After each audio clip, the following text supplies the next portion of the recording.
Hello everyone, my name is Rama Dange. I'm a third year MBBS student in AIMS Nagpur. आणि आज आपण cell cycle and cell division हा chapter शिकूया. ठीक आहे. तर इथे आपण स्टार्ट करू. Are you aware that all organisms, even the largest, start their life from a single cell? You may wonder how a single cell then goes on to form such large organisms. Growth and reproduction are characteristics of cells, indeed of all living organisms.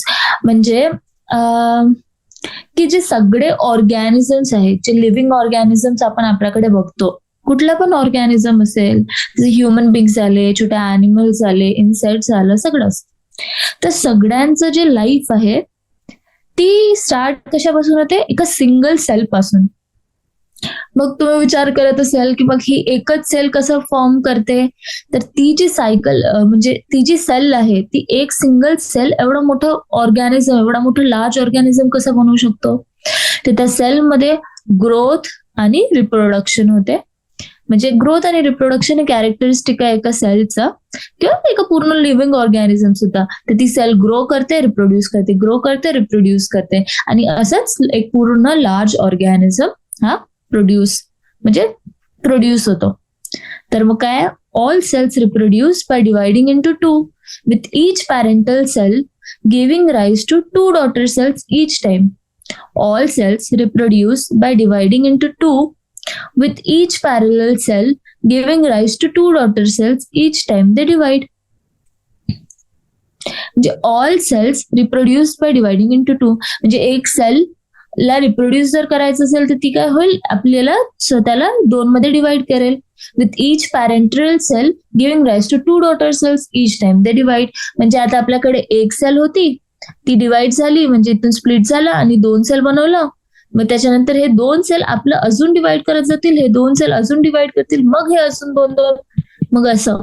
म्हणजे कसं एक sale स्वतःला divide आणि दोन सेलमध्ये, म्हणजे असंच continue होत जाईल आणि एक लार्ज ऑर्गॅनिझम, म्हणजे खूप सारे मल्टीसेल्युलर ऑर्गॅनिझम बनेल आणि फायनली एक लिव्हिंग ऑर्गॅनिझम, एक लार्ज ऑर्गॅनिझम बनेल.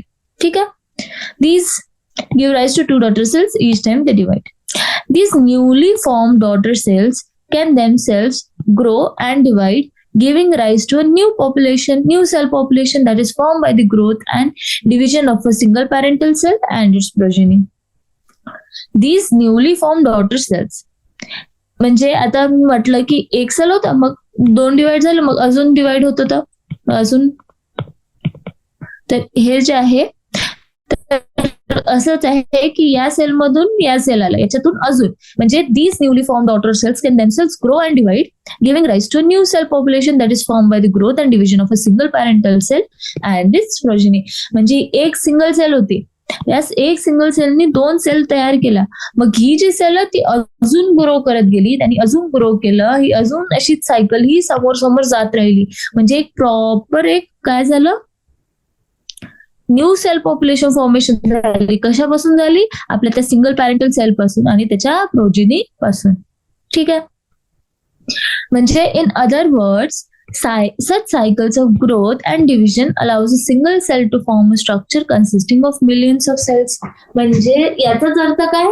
की या प्रोसेस, म्हणजे या ग्रोथ आणि यांचं जे डिव्हिजन आहे, ग्रोथ आणि डिव्हिजन आपण म्हटलं ग्रोथ आणि रिप्रोडक्शन, तर ग्रोथ आणि जे डिव्हिजन आहे हे एका सेलमध्ये होत आहे, सेलमध्ये होत आहे, आणि हेच प्रोसेस जी आहे ती काय करताय? एका सिंगल सेलला कशामध्ये फॉर्म करण्याचा प्रयत्न करताय? एका लिव्हिंग लार्ज ऑर्गॅनिझम मध्ये, which consist of millions of cell. म्हणजेच कसं की सगळे ऑर्गॅनिझम्स खूप सारे सेल्सनी बनलेले आहेत, आणि ती सेल काय केलंय त्यांनी ग्रोथ आणि रिप्रोडक्शन म्हणजे तेच डिवायडिंग करून करून इतके सेल्स प्रोड्यूस केले की ते एक लार्ज ऑर्गॅनिझम प्रोड्यूस किंवा एक लिव्हिंग ऑर्गॅनिझम प्रोड्यूस करू शकतात, consisting of millions of cells, खूप सारे मिलियन्स ऑफ सेल्स.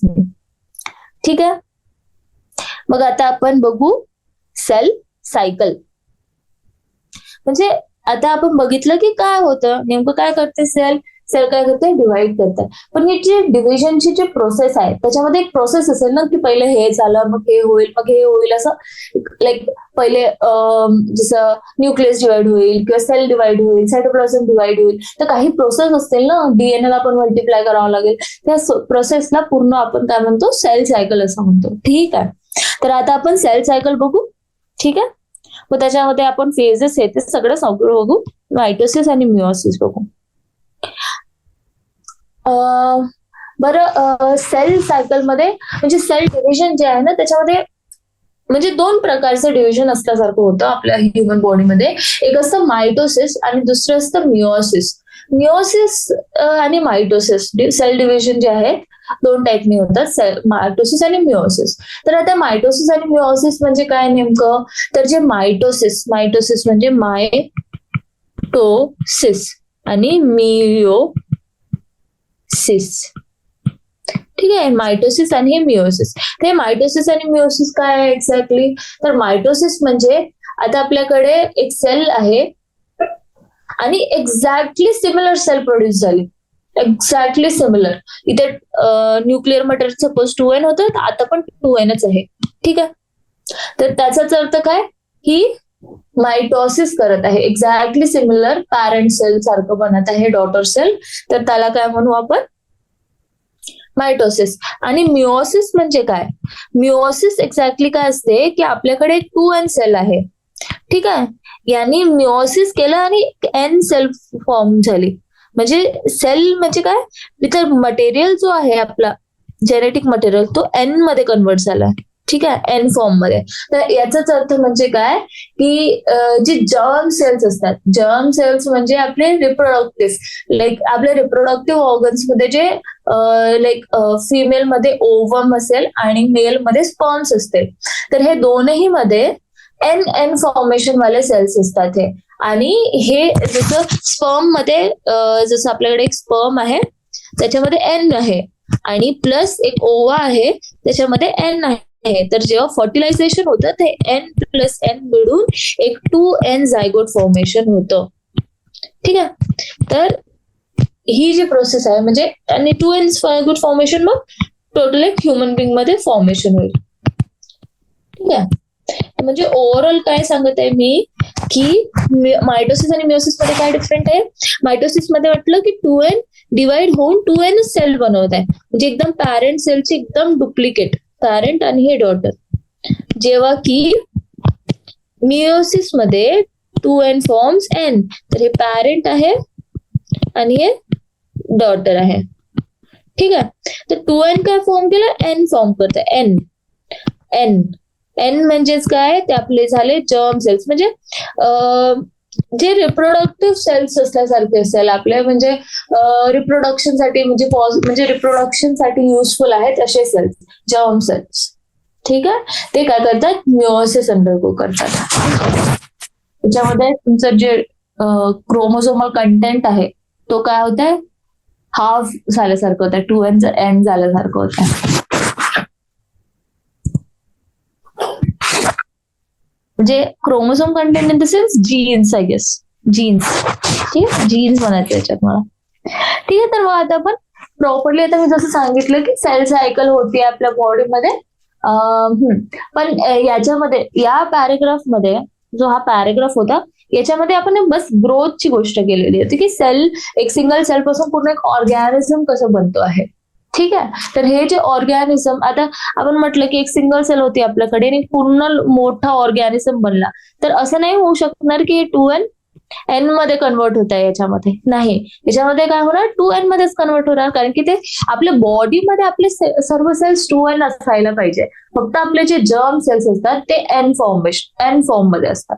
ठीक आहे, तर म्हणजे ओव्हरऑल याच्यामध्ये काय होतं, मायटोसिस होतं. आपले सेल आपल्या बॉडीला बनवण्यासाठी सेल्फ मायटोसिस अंडरगो करते आणि रिप्रोडक्शन साठी बॉडी एन 2n मधून एन फॉर्मेशन करते, म्हणजे मिओसिस अंडरगो करते. ठीक आहे, तर आता आपण सेल सायकल बघूया, मग मायटोसिस आणि मिओसिस सेपरेट करून बघूया हळूहळू. ठीक आहे, तर आता आपलं आहे सेल सायकल.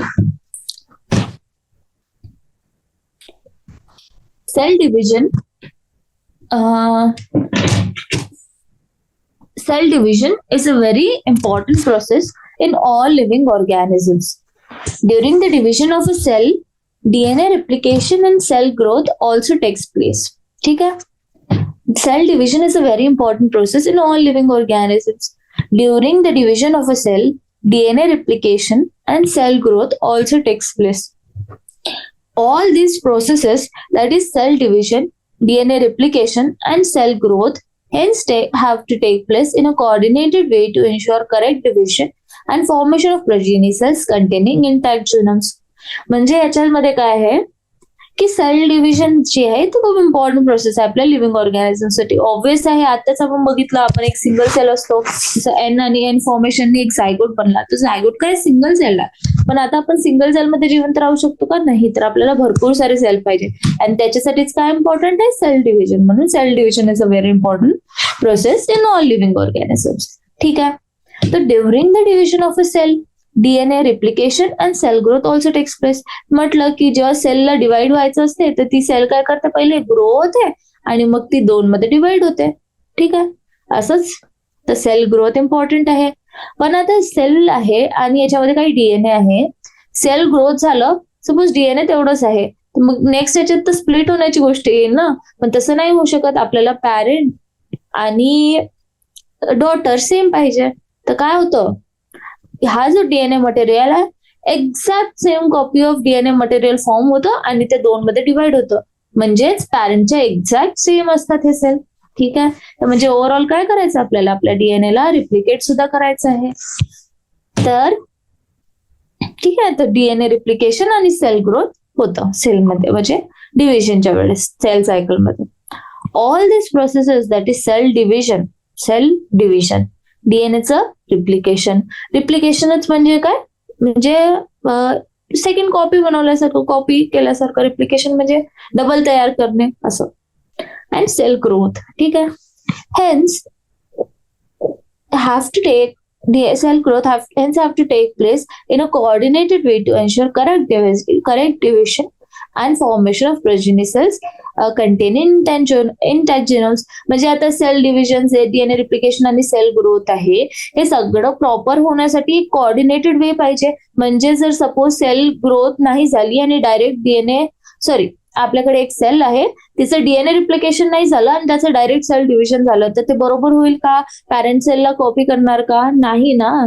तर तेच की पहिले एक कोऑर्डिनेटेड वे असायला पाहिजे. जसं पहिले हळूहळू सेल ग्रो करत आहे, मध्येच आपलं डीएनए रिप्लिकेशन सुरू आहे आणि सगळं हे प्रोसेस झाल्यावर प्रॉपर त्याच्यानंतर आपलं सेल डिव्हिजन होत आहे, तेव्हा कुठे सेल डिव्हिजन प्रॉपर डिव्हिजन होईल? तर म्हणून त्याच्यामध्ये कोऑर्डिनेटेड वे असायला पाहिजे, प्रॉपर सिक्वेन्स असायला पाहिजे थ्रू विच इट गोज, आणि त्याच्यामुळे करेक्ट डिव्हिजन होईल आणि प्रोजेनी सेल्स मध्ये इंटॅक्ट जिनोम असेल. ठीक आहे. The sequence of events by which a cell duplicates its genome, synthesizes the other constituents of the cell, and eventually divides into 2 daughter cells is termed cell cycle. The sequence of events by which a cell duplicates its genome, synthesizes the other constituents of the cell, and eventually divides into 2 daughter cells is termed cell cycle. म्हणजे sale cycle काय आहे? ती पूर्ण sequence of events आहे, ज्याच्यामध्ये एक sale duplicates करते आणि 2 सेलमध्ये डिवाइड होते. ही पूर्ण म्हणजे सेल सायकल ही पूर्ण प्रोसेस आहे जिथं सेल डुप्लिकेट्स इट्स जिनोम, म्हणजे सेल आपल्या जिनोमला डुप्लिकेट करते आणि दुसरे सबस्टन्सेस सुद्धा सेल कंपोनंट शेप प्रोड्यूस करते अँड लास्ट मध्ये डिवाइड होऊन जाते आणि 2 डॉटर सेल्स बनवते, जे एक्झॅक्टली त्याच्या सिमिलर असेल. तर हे पूर्ण प्रोसेसला काय म्हणतो आपण? Cell cycle. Although cell growth in terms of cytoplasmic increase is a continuous process. Cell growth in terms of cytoplasmic increase is a continuous process. DNA synthesis occurs only during one specific stage in the cell cycle. म्हणजे जी sale growth आहे, म्हणजे आपण म्हटलं sale cycle मध्ये खूप सारे stages येतील, suppose stages आहेत आपल्याकडे, तर सगळ्या स्टेजमध्ये काय होईल? म्हणजे आपलं काय सायटोप्लाझ्मिक सेल ग्रोथ ही तर कंटिन्युअस प्रोसेस आहे सगळ्या याच्यामध्ये चालूच राहील. पण जी आपल्याकडे काय म्हटलं, जी डीएनए सिंथेसिस आहे ते काय असेल, only during one specific stage in the cycle, म्हणजे specific stage in the cell cycle. ठीक आहे, म्हणजे डीएनए सिंथेसिस काय फक्त एका स्टेजमध्ये पर्टिक्युलर. आता जे replicated chromosomes DNA are then distributed to daughter nuclei by a complex series of events during cell division. These events are themselves under genetic control.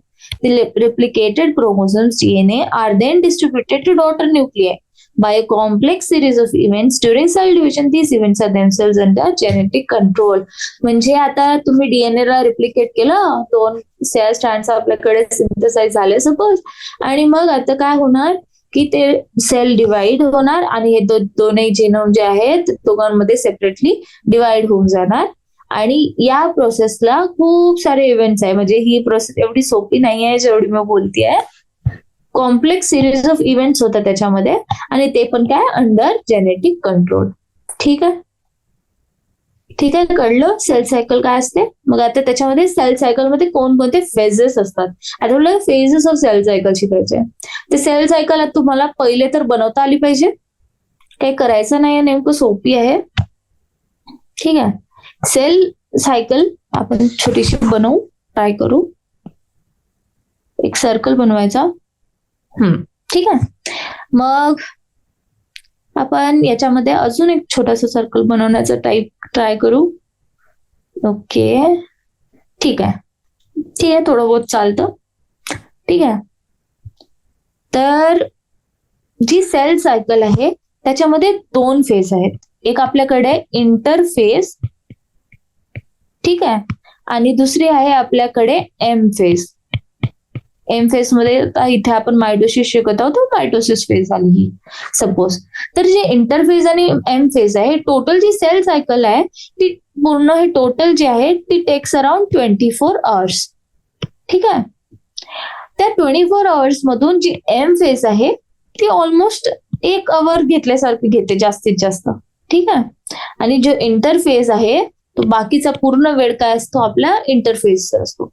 तर ओव्हरऑल जसं आपण एवढं घेऊ ही सर्कलचं सेंटर समजू. ठीक आहे, ठीक आहे, तर याला आपण एम फेज म्हणू. हा आहे आपल्याकडे एम फेज, आणि हा जो टोटल बाकीचा उरेल त्याला आपण काय म्हणू, इंटरफेज. ठीक आहे, बाकी पूर्ण आहे आपला इंटरफेस. आता या इंटरफेस मध्ये सुद्धा 3 फेजेस असतात, G1, S आणि G2 फेज. G2, G1 आणि S. तर यांचा सिक्वेन्सच आहे, म्हणजे पहिले G1 येईल, मग S येईल आणि मग G2 येईल. तर हा इंटरफेस हा पूर्ण आपण पहिले मोठा सर्कल बनवला आणि मग त्याच्यानंतर छोटा सर्कल. तर हा मोठ्या सर्कल मध्ये आपण हा जसा एम फेज म्हटला, हा पूर्ण एम फेज येईल एवढा. हा पूर्ण इंटरफेस आहे, याच्यामध्ये आपल्याकडे 3 फेज आहेत. ठीक आहे, आपण एम फेजला थोडं मोठं करू, कारण की हा होईल मग आपल्याला जागा कमी पडेल म्हणून. तसं लक्षात ठेवायचं की एम फेज एवढी मोठी नाही आहे जेवढी आपल्याला वाटत आहे. ठीक आहे, जे इतकी मोठी नसते. मी जसं सांगितलं 24 आवर्स मधून फक्त अराउंड 1 आवरच एम फेज घेते आणि बाकी पूर्ण काय इंटरफेस घेते. ठीक आहे, त्याच्यानंतर याच्यामध्ये कोणकोणते फेज आहे आपल्याकडे, G1, S आणि G2 फेज. हे काय झालं आपल्याकडे इंटरफेस. ठीक आहे, कळलं. आता नेक्स्ट जो एम फेज आहे त्याच्यामध्ये परत खूप सारे स्टेजेस येतात. ठीक आहे, डायग्राम थोडी चुकीची, म्हणजे थोडे जास्त स्पेस देऊन देऊ आपण थोडी. ठीक आहे, तर आता जी एम फेज आहे, एम फेज म्हणजेच काय, म्हणजे इंटरफेस आणि एम फेज मध्ये काय डिफरन्स आहे. इंटरफेस काय प्रिपरेटरी आहे, ज्याच्यामध्ये डीएनए रिप्लिकेशन होत आहे, सेल ग्रोथ होत आहे, हे ते. ठीक आहे, पण या पूर्ण फेज मध्ये काय इंटरफेस मध्ये डिव्हिजन झालेलं नाही. एम फेज काय आहे, प्रॉपर डिव्हिजन फेज आहे, ज्याच्यामध्ये सेल काय करते, डिवाइड करत असते. ठीक आहे, एम फेज मध्ये कसं आहे, टोटल डिव्हिजन फेज आली ही. तर डिव्हिजन फेज आली. आता त्या डिव्हिजन फेजला सुद्धा खूप सारे छोटे छोटे स्टेप्स मध्ये आपण डिवाइड केलाय. एम फेज मध्ये कोणकोणते स्टेज येतात आपण इथे थोडं लिहून टाकू खाली आपल्या अंडरस्टँडिंग साठी. काय आहे प्रोफेज, सॉरी आपण पहिले एम फेजला 2 मध्ये डिवाइड करू. एम फेज मध्ये काय होतं, नेमकं काय होणार आहे, सगळ्यात पहिले काय होणार, त्याचं जे न्यूक्लियस आहे, ठीक आहे, पहिले न्यूक्लियस डिवाइड होईल. ठीक आहे, त्याच्यानंतर काय होईल, सायटोप्लाझम डिवाइड होईल. ठीक आहे, पहिले काय होईल, न्यूक्लियस डिवाइड होईल, त्याच्यानंतर काय होईल, सायटोप्लाझम डिवाइड होईल. ठीक आहे, तर आता आपण इकडे लिहू एम फेज. तर पहिले काय होईल, कॅरिओकायनेसिस आणि सेकंड फेज काय होईल आपली, सायटोकायनेसिस. ठीक आहे, इथे आपण बघू शकतो कॅरिओकायनेसिस आणि cytokinesis. The M phase starts with the nuclear division corresponding to the separation of daughter chromosomes and usually ends with division of cytoplasm. म्हणजे काय, आधी काय होणार, पहिले न्यूक्लियस डिवाइड होईल आपल्याकडे कॅरिओकायनेसिस आणि त्याच्यानंतर काय होईल आपल्याकडे सायटोकायनेसिस म्हणजे सायटोप्लाझम. कॅरिओकायनेसिस म्हणजे कॅरिओ म्हणजे न्यूक्लियस, तर कॅरिओकायनेसिस न्यूक्लियसचं डिव्हिजन, सायटो म्हणजे सायटोप्लाझम, तर सायटोप्लाझमचं डिव्हिजन. तर पहिले काय होतं आपल्याकडे कॅरिओकायनेसिस, नंतर काय होतं आपल्याकडे सायटोकायनेसिस. मग आता या एम फेज मध्ये कॅरिओकायनेसिस आणि सायटोकायनेसिस आहे. सायटोकायनेसिस म्हणजे सायटोप्लाझमचं डिव्हिजन, त्याच्यामध्ये स्टेप्स नाही. म्हणजे कॅरिओकायनेसिस आहे त्याच्यामध्ये अजून स्टेप्स आहेत. त्या अजून स्टेप्स काय आहेत आपल्याकडे, प्रोफेज, मेटाफेज, ऍनाफेज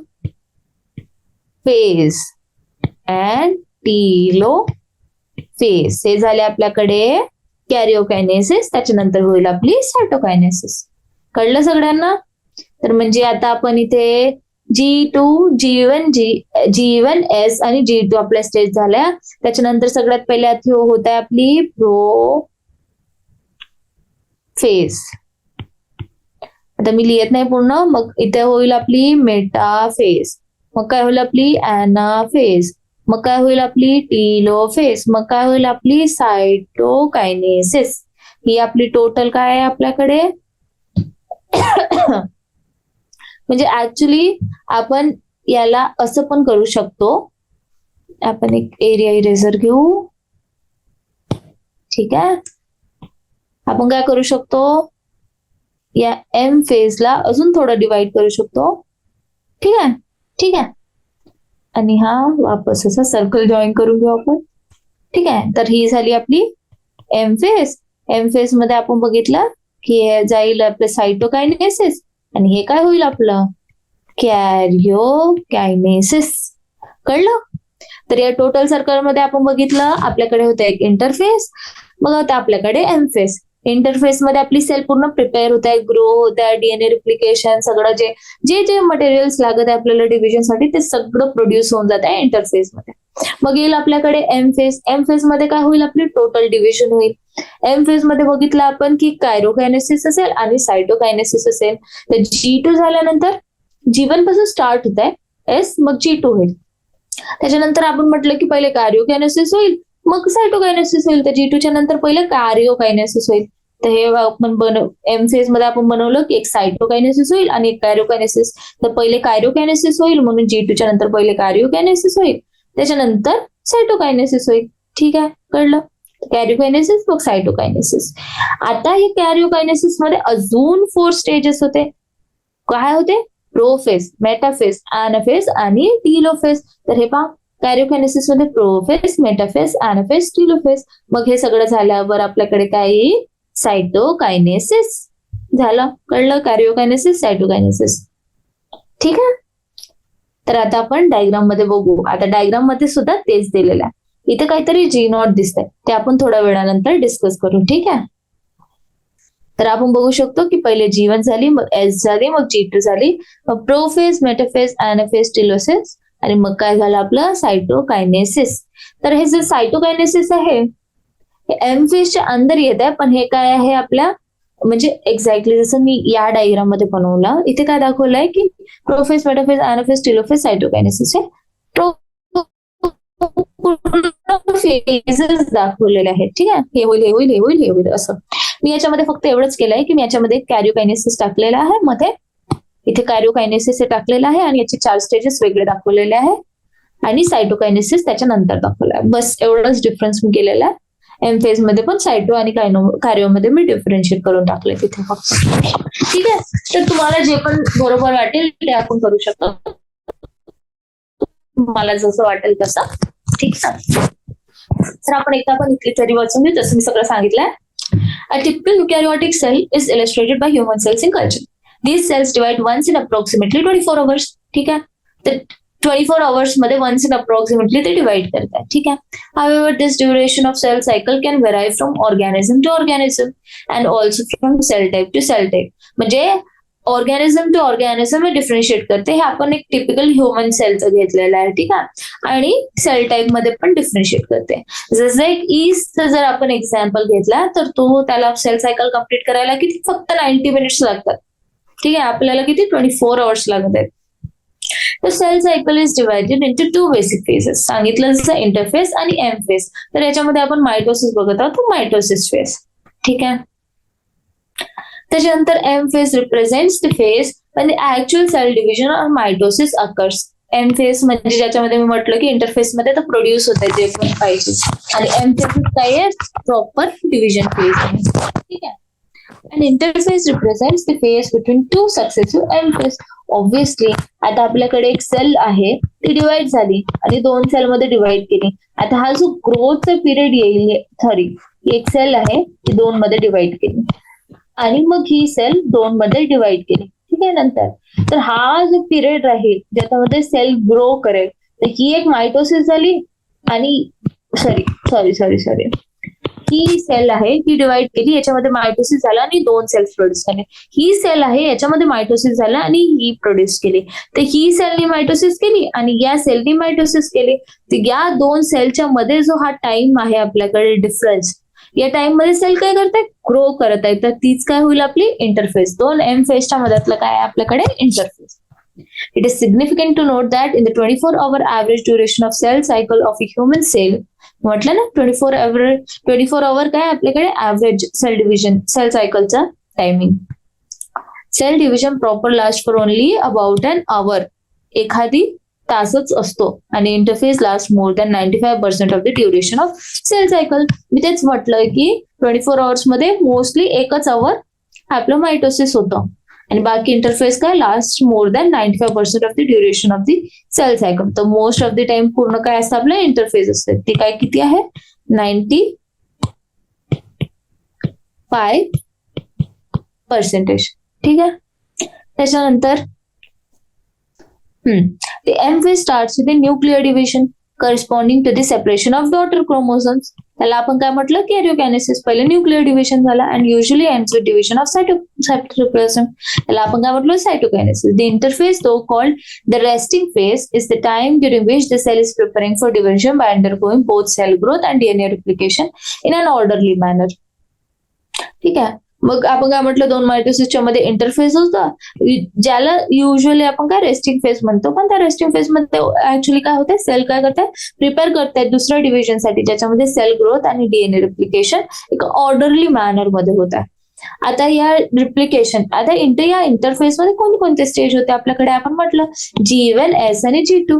G1 म्हणजे गॅप 1, S म्हणजे सिंथेसिस फेज आणि G2 म्हणजे गॅप 2 फेज. ठीक आहे, आता आपण अजून वर जाऊ. मग G1 phase. The G1 phase corresponds to the interval between mitosis and initiation of DNA replication. The G1 phase corresponds to the interval between mitosis and initiation of DNA replication. म्हणजे G1 phase म्हणजे overall काय बघ, G1, S आणि G2 phase. तर एवढं लक्षात ठेवायचं, ही synthesis phase आहे ना, तर याच्यामध्ये काय होईल, डीएनएचं रिप्लिकेशन होईल. ठीक आहे, तर डीएनए रिप्लिकेशन या फेज मध्ये होईल. तर ओव्हरऑल फर्स्ट फेज मध्ये काय होईल मग, तर G1 फेज ओव्हरऑल काय आहे, corresponds to the interval between mitosis and initiation of DNA replication. Synthesis phase मध्ये रिप्लिकेशन होत आहे. ठीक आहे, आणि इकडे याच्या आधीच पहिले मायटोसिस झालं असेल, पहिल्या सायकलचा खतम झाला, मग सेल ग्रो करत होती, ग्रो करायला सुरू केली, ग्रो करत होती, मग त्याच्यानंतर जेव्हा रिप्लिकेशन त्याचा स्टार्ट होईल तर ती कोणती होईल, एस फेज. तर हा जो मायटोसिस आणि या रिप्लिकेशन फेजच्या मधातला जो टाइम असेल तो असेल आपला G1 फेज. ते याच्यामध्ये काय, सेल काय असते, मेटाबॉलिकली ऍक्टिव्ह असते खूप जास्त, कारण की ग्रो करत आहे ना सेल, तर ओव्हरऑल मेटाबॉलिकली ऍक्टिव्ह होऊन जाईल. ठीक आहे, आणि खूप कंटिन्युअसली ग्रो करते, but does not replicate it's DNA. म्हणजे सेल कंटिन्यू ग्रो करत आहे, म्हणजे आपलं मेटाबॉलिकली खूप ऍक्टिव्ह आहे, ग्रो करत आहे, पण ते आपला डीएनए रिप्लिकेट करते का नाही. तर एस और सिंथेसिस फेज मध्ये काय होतं आपलं, जेव्हा डीएनए सिंथेसिस और रिप्लिकेशन टेक्स प्लेस, म्हणजे डीएनएचं सिंथेसिस झालं किंवा रिप्लिकेशन झालं. ठीक आहे, during this time the amount of DNA per cell doubles. If the initial amount of DNA is donated as 2C, then it increases to 4C. However, there is no increase in the chromosome number. If the cell had diploid or 2n number of chromosomes at G1, even after S phase, the number of chromosome remains the same, that is 2n. आता हे थोडंसं आपण proper way मध्ये मी सांगते तुम्हाला थोडं, की जे मायटोसिस आहे त्याच्यामध्ये काय म्हटलं आपण, की एकदम एक्झॅक्ट पॅरेंट सेल मध्ये फॉर्मेशन होत आहे. पॅरेंट सेलचं डॉटर म्हणजे एक्झॅक्ट सेम आहे, त्यांचं डीएनए सेम असायला पाहिजे. म्हणजे आपण म्हटलं होतं की आपल्याकडे जे क्रोमोझोम्स 2n नंबर मध्ये असतात ते मायटोसिस मध्ये 2n मध्येच राहतात, पण मिओसिस मध्ये 2n चे n मध्ये होतात. ठीक आहे, तर हा डिफरन्स होता, तर 2nच असायला पाहिजे क्रोमोझोम. ठीक आहे, तर याच्यामध्ये काय होईल, आपल्याकडे जो क्रोमोझोम म्हणजे आपल्याकडे जो डीएनए आहे, एका सेलमध्ये डीएनए आहे आपल्याकडे, ही सेल आहे आपल्याकडे, याच्याकडे हा थोडासा डीएनए आहे. आता या सेलला डिव्हिजन करायचं असेल, दोन अलग अलग सेलमध्ये डिवाइड व्हायचं असेल, ते सेलचं काय, आपण डीएनएला दोन अर्ध्या भागात डिवाइड करून इथे नाही पाठवू शकत. तर याच्यासाठी काय होते, डीएनएचं exact copy same DNA material formation होते, आणि ते एक कॉपी इथे जाईल, एक कॉपी इथे जाईल. म्हणजे ओव्हरऑल काय झालं डिव्हिजन मध्ये, हे सेम कॉपी सिंगल कॉपी दोघांमध्ये आलेली आहे, डबल झालेलं नाहीये, किंवा क्रोमोझोम सुद्धा डिवाइड झालेले नाही आहेत. म्हणजे मायटोसिस मध्ये काय होईल, जे आपलं जे डीएनए मटेरियल असेल, तर डीएनए मटेरियलला आपण 2C असं म्हटलं आहे, तर DNA material during synthesis phase काय होऊन जाईल, 4C होऊन जाईल. ठीक आहे, म्हणजे क्रोमोझोम आहे ते 2n आहे, तर ते 2nच राहतील. क्रोमोझोम चेंज नाही होत, डीएनए कंटेंट चेंज होतं, म्हणजे डीएनए सिंथेसिस झाल्यामुळे तो फक्त डबल होतो. तर 2C काय होईल, 4C होईल, म्हणजे जे क्रोमोझोम नंबर आहे ते 2n चे 2nच राहतील. ठीक आहे, तर G1 फेज मध्ये तर नॉर्मल होतं, काही ग्रोथ नव्हती, फक्त सेलची ग्रोथ होत, ते रिप्लिकेशन तर होत पण नव्हतं. तर G1 फेज मध्ये तर 2nच राहील क्रोमोझोम, आणि डीएनए कंटेंट पण 2Cच राहील. पण जे एस फेज आहे, म्हणजे G1 फेज मध्ये काय फक्त ग्रोथ होते ती ना, तर G1 फेज मध्ये काहीच चेंज नाही होणार, क्रोमोझोम 2nच राहतील आणि डीएनए कंटेंट 2Cच राहील. पण एस फेज मध्ये काय, डीएनए सिंथेसिस रिप्लिकेशन झालं, तर डीएनए रिप्लिकेशन झालं तर हे काय होईल, 4C, म्हणजे डीएनए डबल होऊन जाईल, पण जो क्रोमोझोम नंबर आहे तो सेम राहील. आणि G2 फेज मध्ये पण सेमच राहील, 2n आणि 4C फॉर्म मध्येच राहील, पण सेल ग्रो करत राहील. ठीक आहे, in animal cells during the S phase, DNA replication begins in the nucleus and the centriole duplicates in the cytoplasm. ठीक आहे, म्हणजे एस फेज मध्ये काय आपलं डीएनए रिप्लिकेशन तर झालंच, पण एका अॅनिमल सेलमध्ये एस फेज मध्ये अजून काहीतरी होते. काय होते, centriole duplicates in the cytoplasm. म्हणजे एस फेज मध्ये अजून काय होतं, आपलं जो सेंट्रिओल होता तो सुद्धा डुप्लिकेट होत आहे. ठीक आहे, पण तो न्यूक्लियसच्या अंदर नाही होता, तो बाहेर होत आहे. ठीक आहे, आता G2 phase. During the G2 phase, proteins are synthesized in preparation for mitosis while cell growth continues.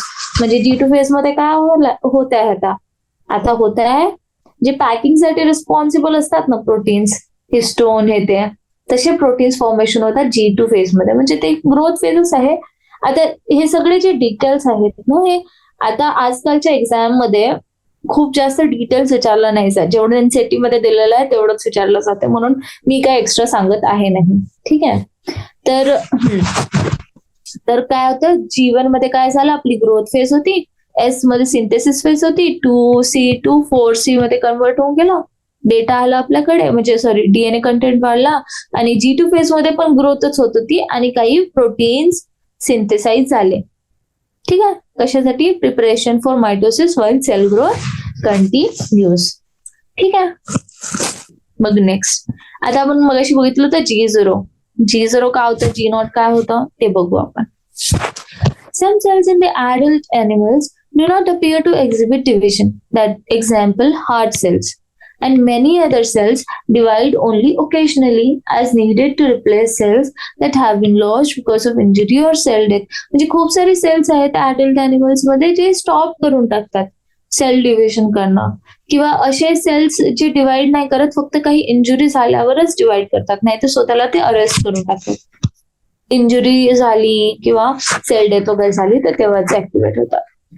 तर हे सेल काय काय करतात म्हणजे तोपर्यंत, तर ती cells that do not divide further exit G1 phase to enter an inactive stage called quiescent stage, that is G0 of the cell cycle.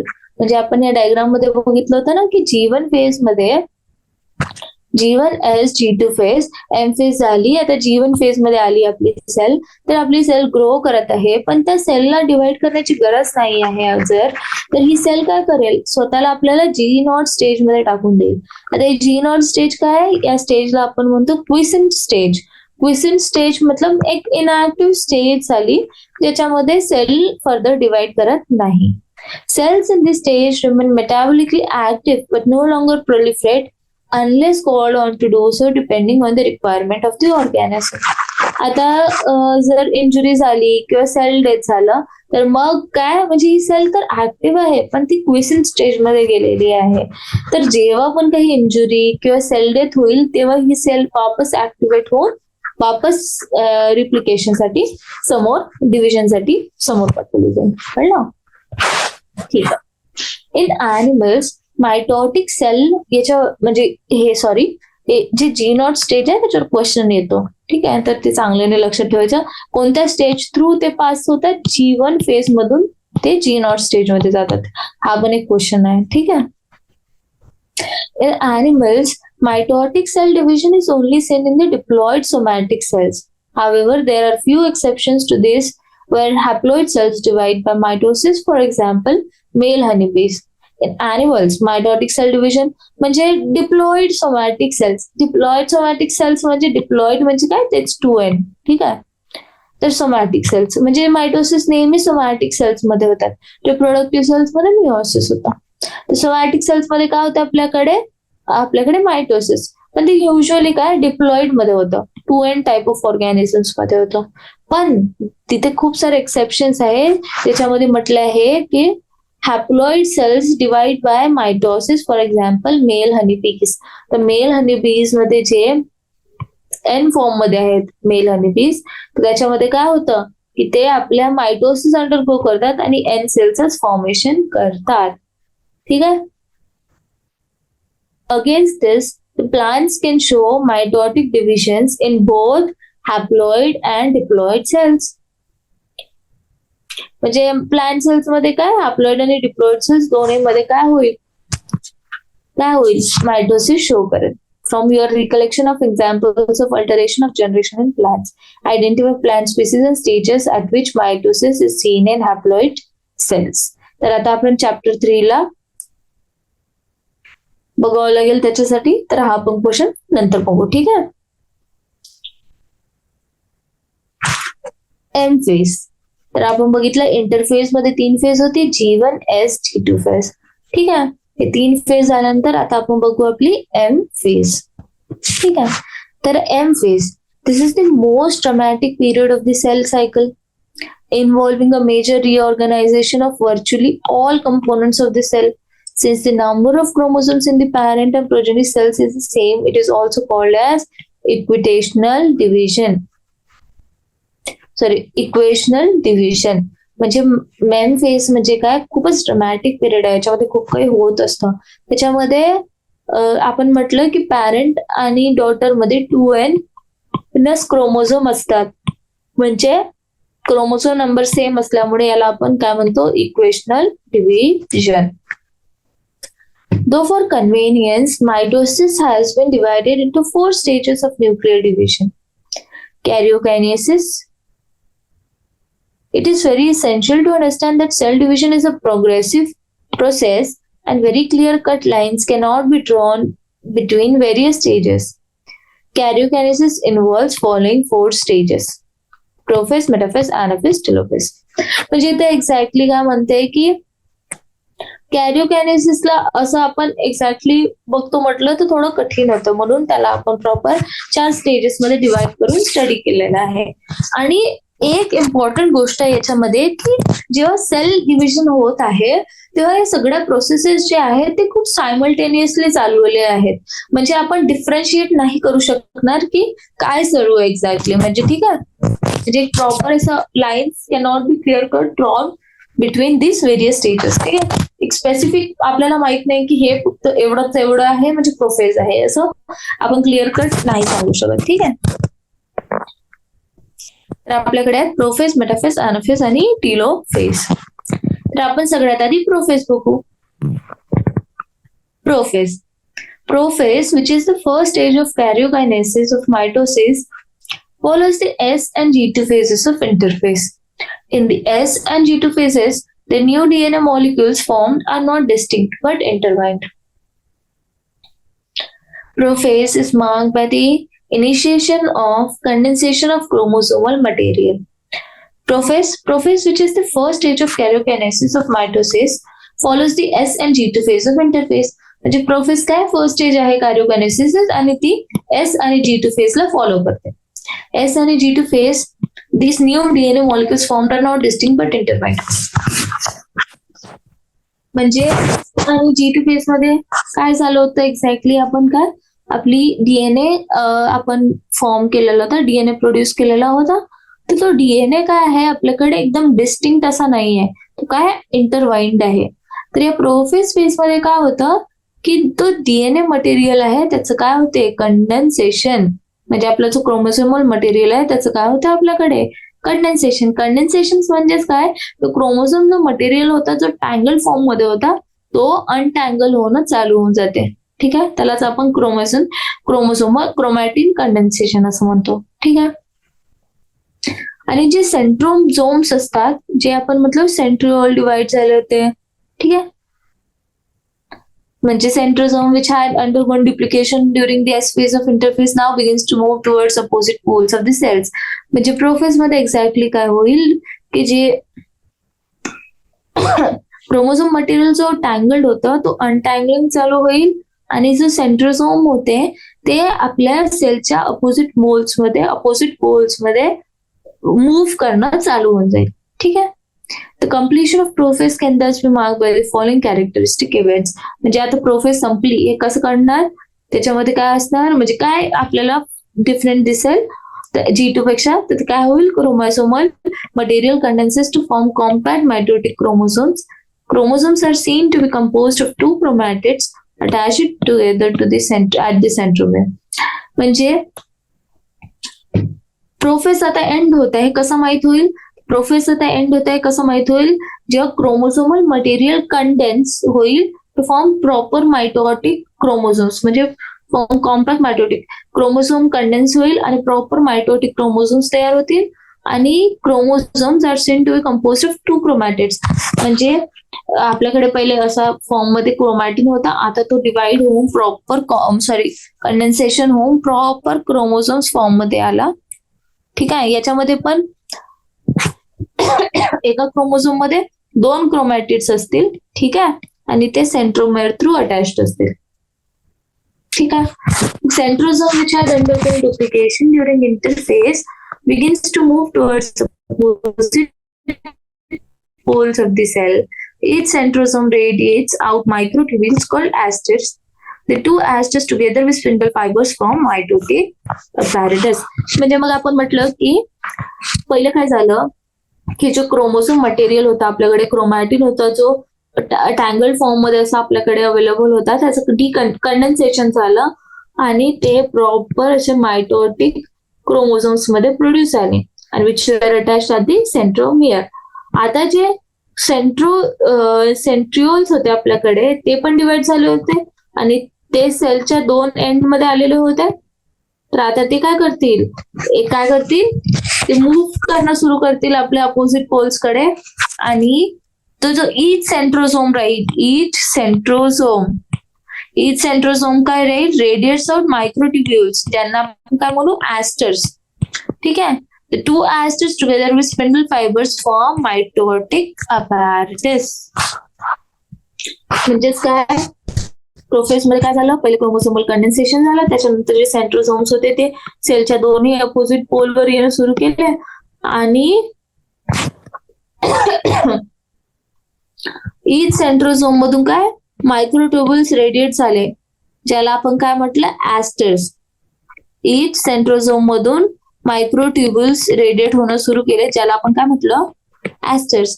आणि हे 2 सेंट्रोझोम टुगेदर मतलब ठीक आहे, काय म्हटलं आपण, ऍस्टर्स. तर हे 2 asters together with the spindle fibres form the mitotic apparatus. तर मायटॉटिक अपॅरेटस काय आहे आपल्याकडे, ऍस्टर्स आहे आणि काय आहे आपल्याकडे, स्पिंडल फायबर्स. त्यांना दोघांना मिळून काय म्हणतो आपण, त्याला मायटॉटिक अपॅरेटस. ठीक आहे. तर प्रोफेस कळली. त्याच्यानंतर सेकंड फेज काय आपल्याकडे, मेटाफेज. सॉरी, आपण ह्या पॉइंट विसरला आपल्या इकडे. Cells at the end of prophase, when viewed under the microscope, do not show Golgi complexes, endoplasmic reticulum, nucleolus आणि nuclear envelope. ठीक आहे, नाही दिसत. म्हणजे एंड ऑफ प्रोफेज मध्ये आपलं काय, फक्त क्रोमॅटिक कंडेन्सेशन झालं, सेंट्रोसोम डिवाइड झाले आणि आपण प्रोफेज मध्ये बघू नाही शकत की तिथे म्हणजे आपण थ्रू क्रोमोझोम मधून, थ्रू मायक्रोस्कोप मधून हे बघू नाही शकत की ते Golgi complex, endoplasmic reticulum, nucleus आणि न्यूक्लियर एन्व्हलप आहे म्हणून. सेकंड फेज आहे आपल्याकडे मेटाफेज. मेटाफेज म्हणजे काय आहे की आता पूर्ण कंडेन्सेशन कम्प्लीट झालेलं आहे. ठीक आहे. ते कम्प्लीट कंडेन्सेशन झालेलं आहे आणि पूर्ण जी न्यूक्लियर एन्व्हलप होती ती पूर्ण डिसइंटिग्रेट झालेली आहे. ठीक आहे. The complete disintegration of the nuclear envelope marks the start of the second phase of mitosis. तर मायटोसिस स्टार्ट झालंय कसं कळेल, जेव्हा न्यूक्लियर एन्व्हलप आहे ती प्रॉपरली पूर्ण डिसइंटिग्रेट होऊन जाईल. आणि म्हणजे याचाच अर्थ काय की ते क्रोमोझोम पूर्ण आपल्या सायटोप्लाझम मध्ये स्प्रेड होऊन जातील. या स्टेज मध्ये कंडेन्सेशन ऑफ क्रोमोझोम तर झालेलं आहे, ते प्रोफेस मध्ये झालं, तर ते या फेज पर्यंत कम्प्लीट झालेलं आहे आणि ते can be observe clearly under the microscope. म्हणजे हे इम्पॉर्टंट फॅक्टर आहे की क्रोमॅटिन फॉर्म मध्ये होतं प्रोफेज मध्ये आणि कंडेन्सेशन चालू होतं. मेटाफेज मध्ये कंडेन्सेशन कम्प्लीट होईल आणि प्रॉपर क्रोमोझोम्स असे आपण मायक्रोस्कोप थ्रू विजिबल करू शकतो. तर हा एक क्वेश्चन असतो की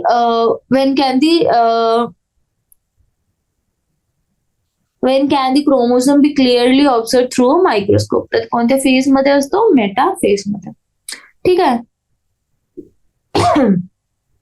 तर हीच ती स्टेज आहे ज्याच्यामध्ये आपण morphology of chromosomes is most easily studied. म्हणजे सेल डिव्हिजनच्या मेटा फेज मध्ये जे सेल असेल ते ती मोस्ट इम्पॉर्टंट फेज आहे आपल्यासाठी, कारण की त्याच स्टेज मध्ये आपण क्रोमोझोमची स्टडी इझिली करू शकतो. ठीक आहे. At this stage, metaphase chromosome is made up of 2 sister chromatids which are held together by the centromere. हे आपण याच्या आधीच बघितलं की आपलं जे क्रोमोझोम कंडेन्सेशन होत आहे त्याच्यामध्ये पण काय होते, 2 क्रोमॅटिड्स होते आपल्याकडे सेपरेट आणि ते link together at the centromere. आता त्या सेंट्रोमेअरवर जवळच एक छोटीशी डिस्क लाईक स्ट्रक्चर असते, त्याला आपण काय म्हणतो, कायनेटोकोर्स. हे आपण cell the unit of life chapter मध्ये सुद्धा बघितलं होतं की कायनेटोकोर्स हे एक डिस्क लाईक स्ट्रक्चर आहे जी प्रेझेंट आहे सेंट्रोमरवर. त्याला आपण कायनेटोकोर म्हणतो. आणि कायनेटोकोर काय आहे, ही काय आहे, site of attachment of spindle fibres form by the spindle fibers to the chromosomes that are moved into position at the center of the cells. म्हणजे आपण काय म्हटलं की आपले कंडेन्सेशन झालेलं होतं आणि आपलं पूर्ण क्रोमोझोम जे आहेत प्रॉपर कंडेन्सेशन झालं होतं, पण न्यूक्लिअर एन्व्हॉल्वमेंट निघाल्यामुळे ते पूर्ण सायटोप्लाझम मध्ये पसरलेले होते. आता काय होईल की सेंट्रोमेअरवर एक कायनेटोकोर हे डिस्क लाईक स्ट्रक्चर आहे, ज्याच्यातून स्पिंडल फायबर्स जनरेट होतील आणि ते आपल्या क्रोमोझोम्सला अटॅच होतील आणि त्या क्रोमोझोम्सला एका सेंट्रल मीडियल म्हणजे आपले सेंट्रल मीडियल इक्विटोरियल लाईन मध्ये आणेल आणि त्याच प्लेनला आपण काय म्हणतो आपण त्याला मेटाफेज प्लेट. ठीक आहे, म्हणजे आपण बघितलं site of attachment of spindle fibres to the chromosomes that are moved into position at the centre of the सेलच्या सेंटर मध्ये आणलं.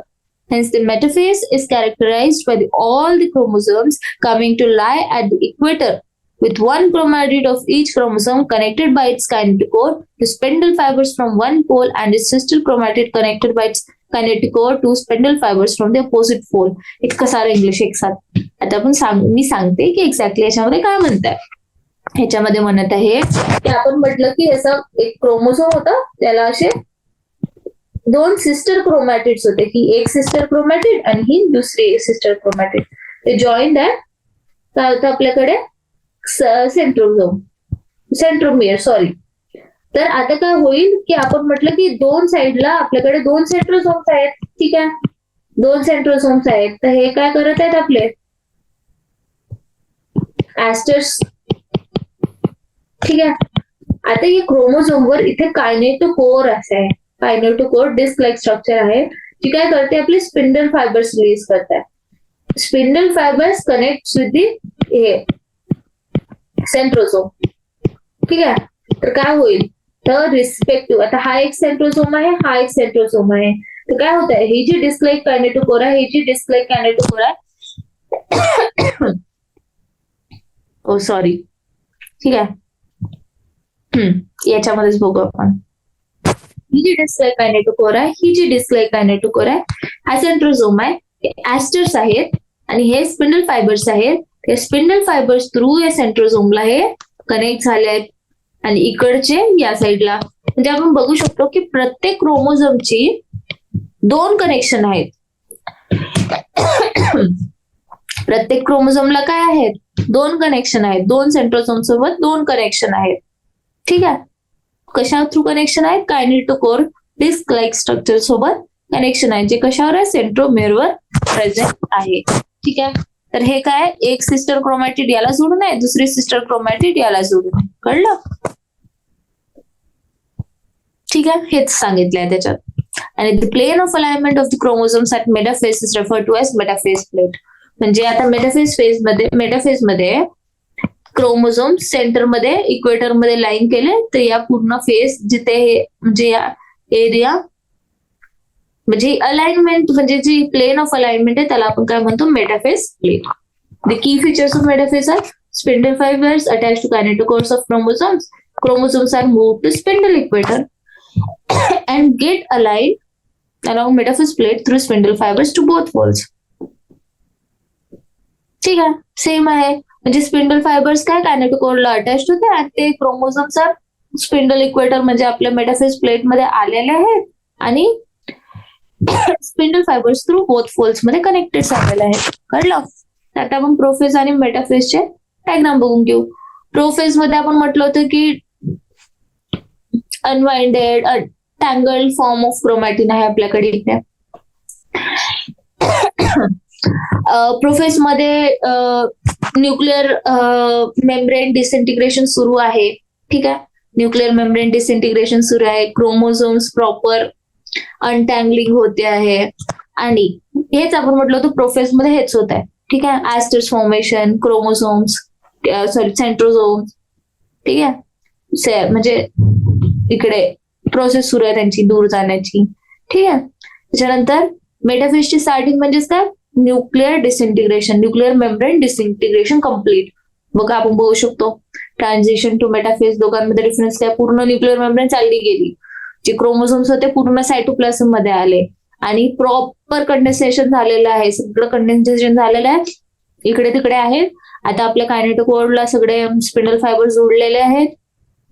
त्याच्यानंतर हे जोडून यांना काय सेंटरमध्ये आणणार, म्हणजे ही काय झाली आपली मेटाफेज. सगळेजण एका मिडल मध्ये आहेत, याला आपण काय म्हटलं मेटाफेज प्लेट किंवा इक्वेटोरियल प्लेन.